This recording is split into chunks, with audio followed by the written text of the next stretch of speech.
Sheikh, I'm so happy that you're here. It's been such a long time. I haven't seen you. How's life? How's everything? Alhamdulillah, Alhamdulillah. It's How's such your an honor. children? Thank you so much for inviting me to your house. No, It's no, really nice to be here, leave it to Slim. and It's your house.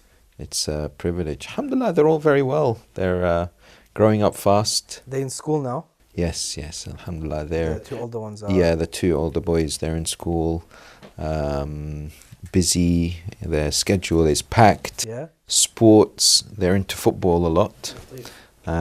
Which I like, which I think, because it's so important at this age, if I have an interest, which is football, and they do as well, it creates that bond. So we Does sometimes, that mean compulsory they've supported Liverpool?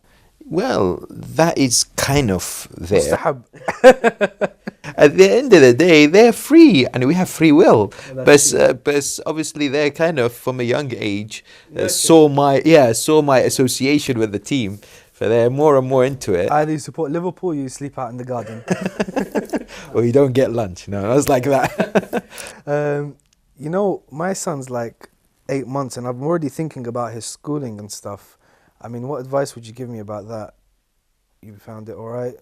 I think This country. it's a big challenge, to tell you the truth, because ultimately, we worry about the influence. I worry about my kids, how they're going to be affected by the friends, by the environment, especially obviously non-Muslim schools.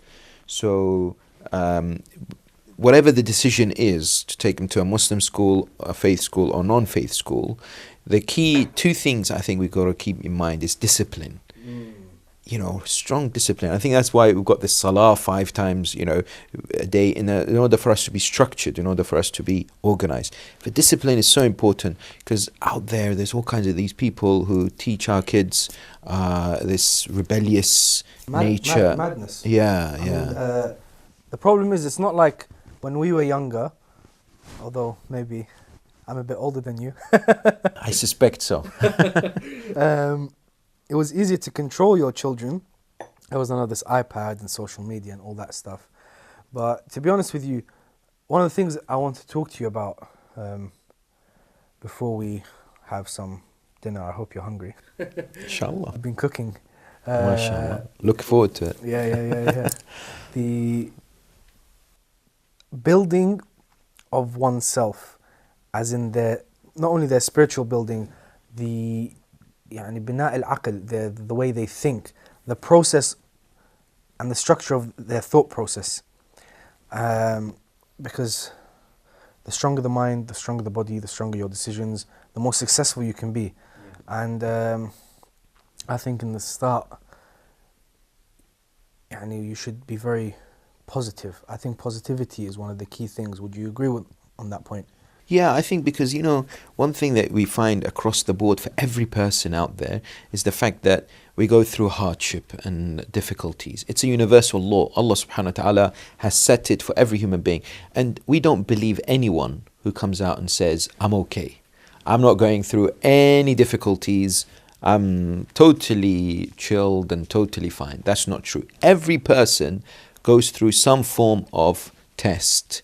And because they go through this hardship, it's easy sometimes to fall into this mentality of negative thoughts, giving up, being pessimistic, being somehow, looking at everything in a closed mentality. And it's become fashion, by the way.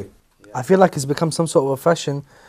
I don't know where I can pinpoint it in terms of a historical aspect, but now, especially with social media, people are always calling out all their problems. They write it down and they tweet about it and they're blah, blah, blah. There's a lot of negativity going along. Do you know what I mean? Yeah. Negativity is gripping so many people because they're talking about it. And there's a platform to talk about it now. That's right. And sometimes it makes people feel, why should I do this? Because I was going to do this. Why should I do this? And especially for our lot, I don't know if you've realised, there's been a number of incidents where people have just gone through a downward spiral until it's led them to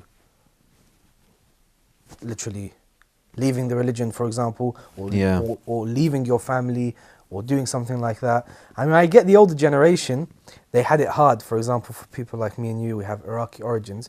They left their country, this and that, so they come here maybe they don't speak the language, they have this kind of like negative outlook, or not depression, but they're kind of down about everything that's happened to them. Yeah. Sometimes that kind of trickles down to the children, and I think that's very bad. I want to nip it in the bud. I want to stop it. Yani the person who's got positive energy, positive thinking, they can do a lot more. As soon as a bit of negativity goes in, it all goes mumbo jumbo. Yeah. You can't even think straight. Do you know what I mean? That's why I want to, like, my opinion was, if you get that positive outlook, that's like your first step for your foundation. Then you can build everything on it. Then you can become a successful person for dunya and akhirah. Correct. I think it's so easy to be drawn into negativity, but it's so important to snap out of it and focus on developing a positive mind and being mindful as well of the present. You know, I think every time I reflect on what the Quran says, Allah subhanahu wa ta'ala highlights the importance of لِكَيْ لَا تَحْزَنُوا عَلَى مَا فَاتَكُمْ. You must not be sad over what's past you and not fear about the future, in a sense, about materialistic things. Because, you know, from when you have an outlook on the future, it's usually from, you make decisions based on your past experiences. So if your past experiences have been negative, you're not going to really think very positively about the future. Does that make sense, kind of thing? True. And from a practical aspect, that's something you got to take into consideration. That's right, but that's where the training of the mind to live the present is so critical. I saw this beautiful thing that says, thank you so much. I know, it looks it. You know, if somebody says God is nowhere, if you type that and if you just think about it, God is nowhere, the same two words can be read as God is now here. Allah, I love that. Yeah, God is now here. So it's how you look at it. It's how you perceive it. Perception. Yeah, it's perception. I could see it always as God nowhere, but if I have a positive mindset, I could see God is now here. It's exactly the same words, right? So I remember once it's a nice story where a girl was just basically having a really tough ride in life. You know, everything she was doing was going wrong. She came to her father and said to him, I don't know what's going on. Why is God doing this to me? You know, my grades, my exams were bad. I'm not finding the right placements, everything else. So her father, who was a cook, took her to the kitchen and had 3 pans of hot, you know, with hot water in it. And he had a potato, he had an egg, and had some coffee. And he said potato, to her, egg and coffee? Yes. What was he cooking? I don't know. Some interesting meal. But he said to her, put the potato in the first pan, put the egg in the second, and the coffee in the third. And it was boiling, with boiling water, right? So they waited for a bit after a while. So then he asked her to switch off the heat, and then she took out the potato, the egg, and the coffee. And he said to her, what do you observe? She said, was it liquid coffee or a coffee bean? No, coffee bean. Oh, I see, okay. So then she looked at the potato. Now it's become very soft when it was placed in hot water. She looked at the eggs. It's become very hard. It's now become the boiled egg. And the coffee is now become, with the water, the aroma she can smell, it's like a proper coffee now. So she was confused. She's like, what does this exercise mean? He said to her, look, the potato was very hard. And when it was put in hot water, it kind of became very soft. It kind of gave up. Yeah? The egg was very soft because you can just crack it and it would, you know, the yolk and everything would come out. But in the water, it became very hard. Whereas the beans, the coffee beans, it changed the whole thing and it became into a coffee drink. So he said to her, you have 3 choices. You can either, when it comes to tough times, be like the potato, which basically give up, become soft and just, or you can become hard-hearted, like the egg became hard, or you can change things, yourself and the surroundings, to something nice. So a lot of the times, with this positive thinking, it's about understanding that we have to look at ourselves first and foremost before expecting others to change. And that's the same with God. I mean, as soon as you started the story and you told me she didn't do well in her exams, I said, why did God do this to me? God didn't do that to you. Yeah. Did you work hard enough? Did you put the hours in? Did you want it? Do you know what I mean? If you didn't, then God's not going to help you. No one's going to help you. Yeah. And you know, So that's where it starts. I mean, as you said, it's for us. We start with ourselves. How do we become a coffee bean? I want to be a coffee bean. yes, Do you want to be a coffee bean? absolutely. Let's be coffee beans together. So we have to understand that it's about having a positive mindset, and that positivity, do you know what it says? What it does, a lot of these positive psychologists, they say it opens up even more opportunities for you. When you're down and thinking negative, you can't see a way out. When you're positive, you see so many options and you start embracing them, you start doing them. And I think one of the things that we kind of are told in Islamic teachings is that, for example, let's just say there's difficulties between husband and wife or in-laws, or for example, there's someone at work who's annoying you. So we do a dua, Ya Allah, make that person a better person. Ya Allah, help make my wife listen to me. Ya Allah, make my mother-in-law, respect me. You know how like we do the dua? If a positive-minded person, do you know what instead they would do? Oh, I thought that was the positive-minded person. No. Because the negative-minded person would say, may Allah's curse be upon this person. No. What then positive-minded person would say is, Ya Allah, give me strength to look at how I can make that person become better to me. So look at how I could be a better individual to deal with that issue. I like that because I always believe that, let's say 90% of life, you control your destiny. You control everything. I control which university I go into when I'm young. I control what job I get. I control everything. Well, you should. I mean, if you're a strong enough person who's got the willpower and the dedication, you should be able to control these aspects of your life. So it's the same kind of concept, isn't it? It is. And I think what we sometimes forget to kind of think about is that this kind of feeling of negativity and pessimism and giving up in life is exactly what our arch enemy, the shaitan, wants. Because the moment you start giving up in life, the moment you start caring less about your obligations, your duties, your faith, your connection with God. And this is actually, we are told in narrations, this is the second greatest sin after polytheism, is to be despondent. It's called yes. It's just to give Lose up. hope. Lose hope completely. And it's so amazing in Islamic literature that you find this idea of stay positive, to always believe God is so merciful, so loving, so compassionate. There's a narration that says if you take one step towards Allah, Allah takes 10 steps towards you. So, me and you and all of the people have gone through incredible experiences in life, isn't it? But we have two options. We can either sit there and sulk, and we can say, you know what, there's a reason why I went through it. And Allah wants to make me a better person. Now, always remember, so for example, this tea, it's mashallah, it's beautiful tea, by the way. I'm glad. Yeah, it's fantastic. I'm very specific about my tea. I know. Like it looks this, it. Yeah, the aroma. It's not tea bag. No. No. Yeah, this is the good stuff. I know, stuff. it's pristine Iraqi tea. Thank you so much. Now, imagine it was a tea bag. All right. I can't imagine that. But anyway, just I'll try to. Now imagine you've got a tea bag in there, a tea bag, but you don't know which company's made it. And somebody comes and asks you, is it like a strong tea or a weak tea? You know how, like, for example, in Iran, they like to have the weaker tea. The light tea, the yellow stuff, yeah, whatever so it to is. speak. So you're like, I don't know, we've got to test it. So what's the best way to test it? You dip it in. Dip it in hot water. Allah dips us in hot water so that we can see whether we're strong or not. He knows. But it's for us to be really It's how you build yourself. Yeah. I mean, if everything was rainbows and butterflies and, you know what I mean, what's the journey? The journey isn't like distance traveled or time spent. It's what you do along the way. I'm not the same person I was 5 years ago. Inshallah, I'm not going to be the same person in 5 years' time. That's how you mature, you grow, you build yourself more and more and more. Does that make sense? Absolutely. And again, we bring it back to positivity.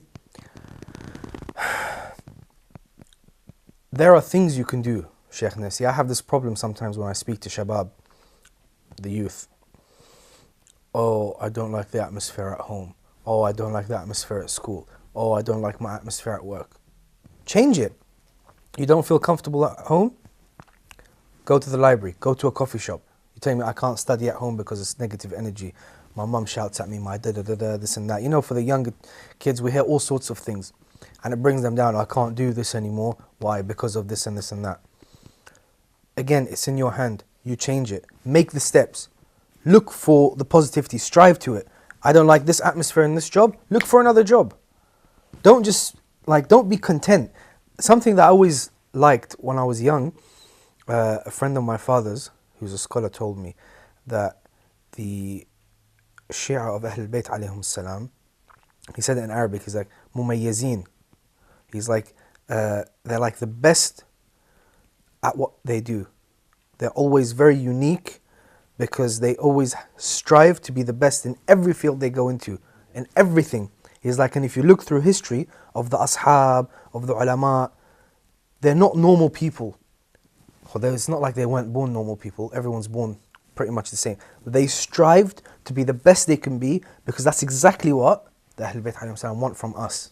And by the way, on that note, which is a very important note for us to appreciate, they became the best that they can be despite incredible hardship. Oh yes. I mean, the Ahlul Bayt and their companions were subjected to the most worst form of executions, persecution, torture, imprisonment, things like that. And yet they didn't allow that to somehow impact their productivity, their positivity, their optimistic look at life. And I was thinking about that. I'm thinking, why? What must have been the main factor? And when you look at the Quran, you see so many verses that talk about hope, talk about mercy of God, talk about love of God, but also paradise. And that, you won't find this any other religion. So many narrations and of course Quranic references about what Jannah is all about. So the details of Jannah give so much positivity to the heart of the human being. I can't wait for it. Yeah, exactly. For us, sometimes you think, oh, life is all doom and gloom, it's difficulty. But then the Prophet, peace be upon him, and his family says, "Ad-dunya sijnul mu'min wa jannatul kafir." At the end of the day, even you're having go through hardship, akhirah, for those who are patient, those who are steadfast, who are courageous, who are dedicated, is something phenomenal. And when you think about some of the narrations, some of the verses in the Quran that says, you cannot even imagine, you can't even begin to appreciate the extent and the beauty and the reward in Jannah. Whatever comes to your mind materializes. So these are, mashallah, beautiful pastries, wonderful tea. Thank God I have a bigger imagination than tea and pastries. I've got such a great imagination. I was talking to youngsters about Jannah and paradise, and I was telling to them, the Quran says that you will have rivers of milk and honey. Does that excite you? And they're like, well, kind of. I said, it shouldn't, because you can buy a lot of honey from the supermarket and you can buy lots of milk as well. They said, so what is it? I said, well, these are just examples of that time. They were amazing commodities, right? You can have rivers of everything. Yeah. If you want to have rivers of Skittles. Chocolate, yes, you can have rivers of Skittles and M&Ms and whatever you prefer, really, whatever you desire. It's just a funny joke. When I was in Hajj, did we go Hajj 2 years ago or was it 3 years ago? I think it was 2 years ago or something. I don't know why this always makes me laugh. We mentioned that thing of a river of honey. And one of the boys, bless them, they're like, why would you want that? Honey's sticky. I don't want to swim in honey. I was like, you totally missed the point. Sorry, yes. You totally missed the point. The first thing you think of a river, I want to swim in it. Yeah. It's a river. I don't want a river of honey. Yeah. Anyway, Sheikhna, just because it's been very enlightening what you've been telling me, and I'm so happy that we have the opportunity to have these conversations every now and then. Alhamdulillah, we don't live far apart from each other. Alhamdulillah. But this is the thing with people, especially in this modern age. If I tell them Shaykh al-Saduq went through such hard times, but because it was his relationship with Allah subhanahu wa ta'ala that he was able to overcome it, they were like, well, what does that mean? What does relationship with Allah subhanahu wa ta'ala mean? They want like a breakdown, practical steps to do or training in order to achieve positivity. So when you tell them you need to be more positive, not just you need to be more positive, think positive. But what does that mean? What if a negative thought comes into my head? What if something happens to me? So what is the real things we can do on a day-to-day basis in order to achieve this. Does that make sense? Yeah. I mean, the practical thing. Absolutely. I think Not it's just so like important. theory. The Theory is first- lovely, but you know, we theory, have to yeah, talk it's about. just- We have to be, realistic, and people want help on direction on what can they be doing. All of us, it should be an ongoing process. I believe in self-development, which is really critical.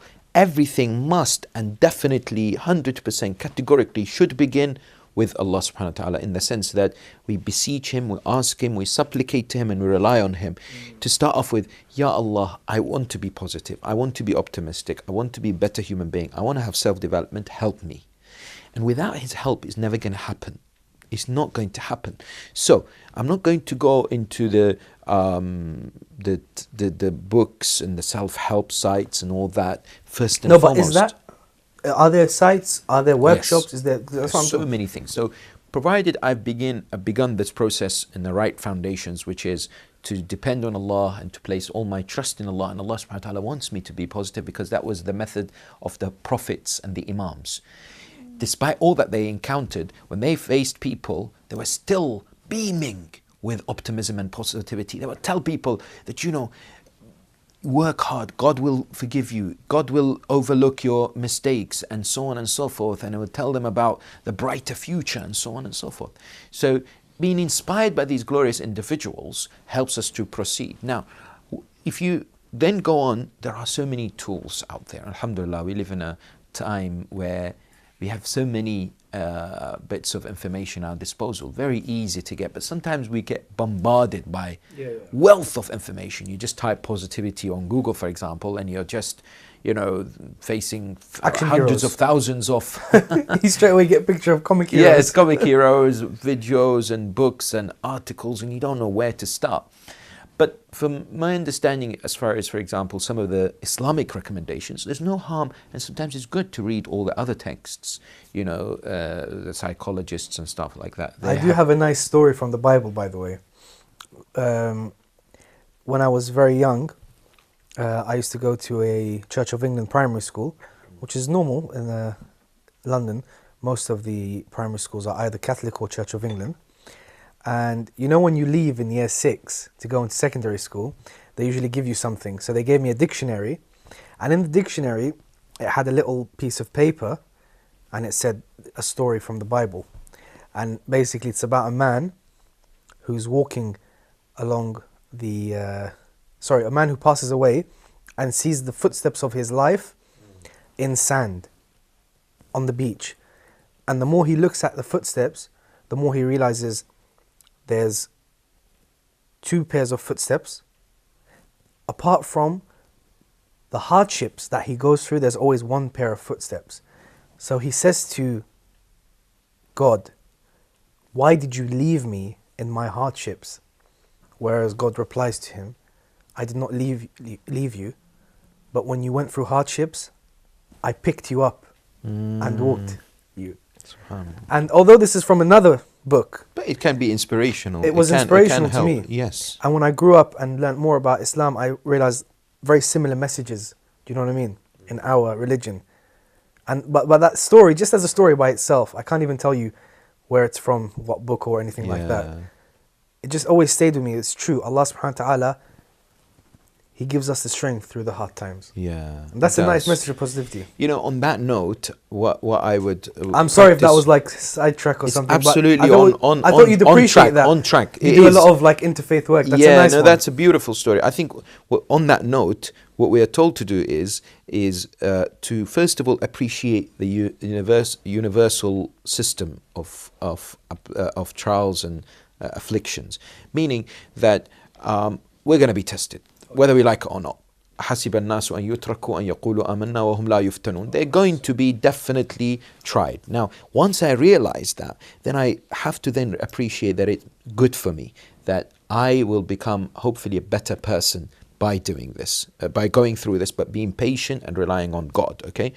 And at the same time, there must be constant infusion of the belief in God as far as His mercy, His love, His compassion, and hope is concerned. So we're told the believer must have this 50% of their heart should be full of hope. If the hope is more than the fear of the sins, then they become too lazy. If the fear is more than the hope, then they become too complacent. too despondent. Yep. Forget it. What's the point? I'm gonna give up in life. So there has to be that balance. So that should be in mind. Now, practically, what else should they be doing? Oops, sorry. I beg your pardon. That's just my wife just texted me. She said food will be ready in 5 minutes. Oh, fantastic. Very good. Thank you very much. On that note, I think what we need to do is keep a positive outlook of God the Almighty. It's known as husn al-dhanni billah.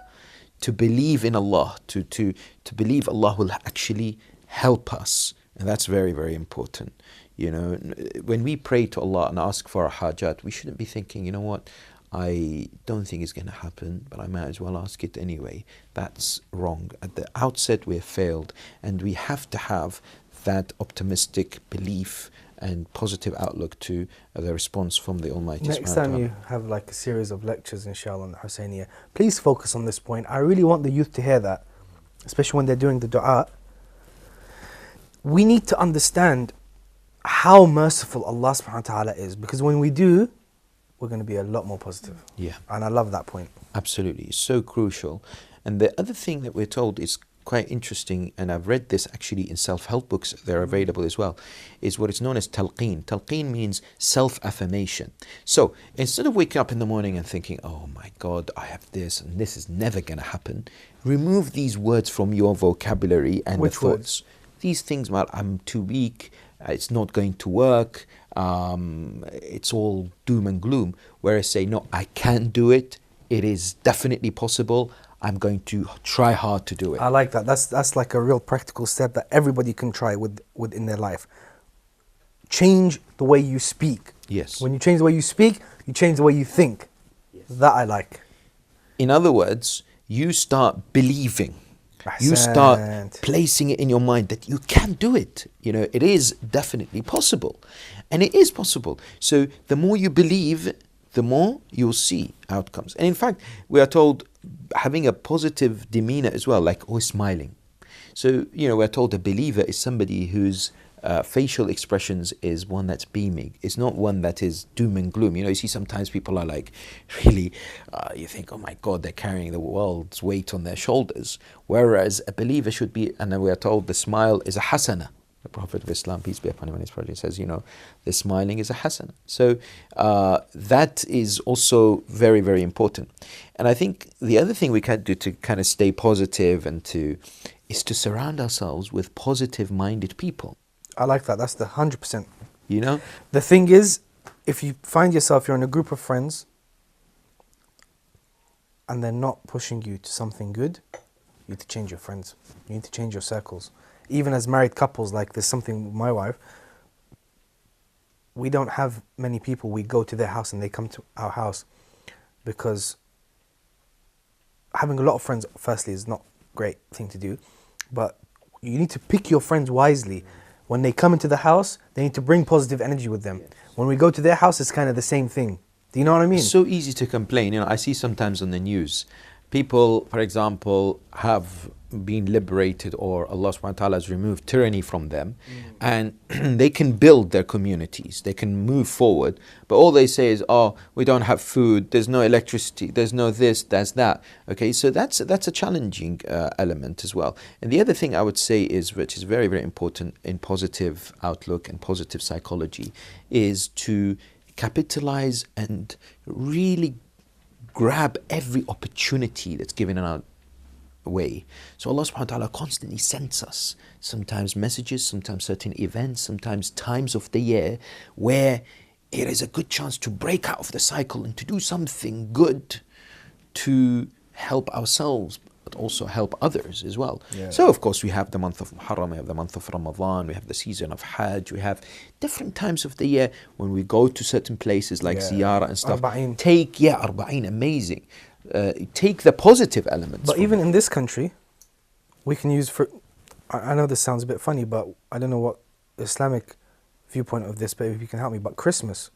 Have you realized that even the Westerners are very cheery during December? They're very polite when you see them. Unfortunately, it doesn't last the whole year, but they are like that. Yeah. And I think we should capitalize on that. That's right. I think Especially so. living in this country, don't you think? Yes, yes, I think so. It seems that when you are in an environment or a community that are happy and are joyful, that tends to facilitate the process of becoming more and more positive.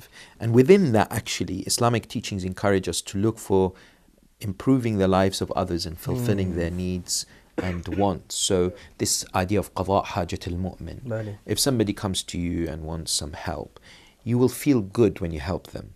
And actually some narrations tell us, or some understanding of narrations tell us, do you know why we feel good? Or when we do something haram, we feel bad afterwards. And it seems that is related to Jannah and Jahannam. So we feel good because that positivity or that feeling of niceness comes all the way from Jannah to our hearts. Allah. Whereas when we do something haram and we feel bad, that's coming from the negativity from hell. So we actually feel that subhanallah wa ta'ala wants us to kind of have a bit of a taste of Jannah. Taste of Jannah, yeah. You know what? I always have a taste for Jannah. I've got a taste for food as well. How are you feeling? Alhamdulillah. I just want to, before we go in, I want to share with you something I think you appreciate. But we need to look at this in the lens of, as you said, the person who's 50-50, not too despondent and not too complacent. Yeah. It's a riwayah from Dar al-Kalam and Al-Bayt al-Kiram. بسم الله الرحمن الرحيم. So جاء رجل إلى الإمام الرضا عليه السلام وقال, so a man came to Imam Rada عليه السلام and said, أنتم تقولون لا يدخل النار من كان في قلبه حب علي وأولاد علي عليه السلام. So those who love Imam Ali عليه السلام and the sons of Ali will not go into hellfire. قال عليه السلام نعم. قال الرجل, so Imam Rada عليه السلام confirmed this. So the man said, وإن كان فاسقا. So what if this person was not a good person? What would fasiqan be exactly in English, you would say? Wretched. Wretched, yeah. What if this man is wretched? Public sinner. Public sinner. قال عليه السلام يبتليه الله ببلاء في الدنيا ويذهب إلى الآخرة طاهرا. This person would go through hardships in this world that will purify his soul by the time he reaches the hereafter. قال الرجل وإن لم يحصل ذلك. So the man said, and if that doesn't happen, فقال عليه السلام, Imam Rada عليه السلام said, عند تغسيله بالماء البارد يتحول عليه نارا فيأتينا طاهرا. So when they're washing his body with the cold water when he's dead, that cold water will turn into hot water until it will purify himself, his soul, and he will come to us. وقال الرجل وإن لم يحصل ذلك. So the man says, and if that doesn't happen, this man is very persistent. قال عليه السلام sounds like يضغط الله قبره حتى يأتينا طاهرا. So he says his grave would be squeezed and become tight on him until his soul is purified and he'll come to us. So this very persistent gentleman says وإن لم يحصل ذلك. So he says, and if that doesn't happen, قال عليه السلام نشفع له رغما عن أنفك. And for me, that last thing is the thing that gives me positivity in my life. Which means we will intercede for him, despite what you say. Despite all of this. Yeah. And المصدر is جامع الأخبار صفحة 510. There you go. So this shows the power and the importance. So yes. Amal al-Suduq and Ma'ani al-Akhbar. Yes. I think what this narration tells us is the importance of wilayah of the Ahl al-Bayt and the association with these glorious individuals, which gives us a lot of positivity and a great hope. But what they want from us, very importantly, is not just to claim that we love them, but to show in our actions that we do. And I think that's what it means. The best action to show that we love them is by not sinning and doing what you need to do. Exactly. And Imam Sadiq alayhi salam, before he left this world, he said, our shafa'a will not reach, for example, those who take their prayers lightly, for example. So it means that you must practically apply the wilayah to your day-to-day lives in every deed that's possible. I don't disagree with that. So I say, we go and eat. Afterwards, you should lead jama'ah. Inshallah, when the time of salah happens. The food is ready if you Thank you so much. me. Let's go.